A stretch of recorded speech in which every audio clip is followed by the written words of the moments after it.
Sambar chutney sambar sambar slice idli சாப்பிட போகிறோம். பாருங்க என்னை எப்படி சாப்பிட போகிறோம். ஆனால் இது செய்யறது உங்கள் அப்பா சொன்னார பசிதுன்னு.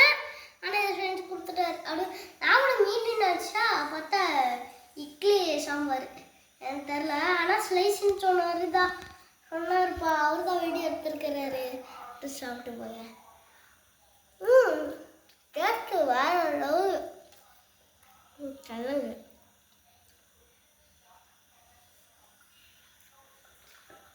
என்ன பண்ணணும்னா ஃபஸ்ட்டு ஒரு இதில் கட்டுன்னு பண்ணி விட்டுருவேன். சாம்பார் உங்களுக்கு பிடிச்ச எந்த சாம்பார்னாலும் போட்டுக்கோங்க. ஆனால் இல்லை உங்களுக்கு பிடிச்ச எந்த சாம்பார்னாலும் போட்டுக்கோங்க. ஆனால் முக்கியமான என்ன விஷயம்னா குழம்பு இருக்குல்ல, அது ஒரு பெரிய சட்டி, இவ்வளோ பெரிய சட்டி இருக்குல்ல, அதை அடுப்பில் வச்சு அப்படியே அதை ஊறி இந்த மாதிரி ஆன உடனே அதுக்கு எடுத்து இந்த மாதிரி ஃப்ளவர் மாதிரி போட்டுக்குங்க. அப்படியே அழகா இருக்கு பார்த்தீங்கன்னா.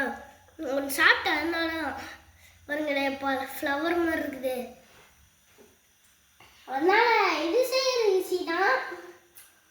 ஃபஸ்ட்டு கட் பண்ணி கொஞ்சமாக அது அளவுக்கு போட்டுடணும்.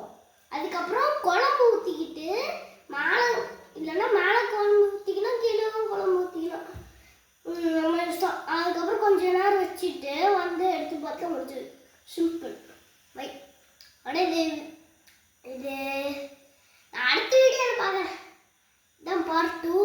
அடுத்த வீடியோ 3 பார்ட் 3 மறந்து போயிட்டு பை. சாப்பிட்டு பாருங்க. பாய் பார்க்கலாம். ஆக்கே பண்ணுங்க.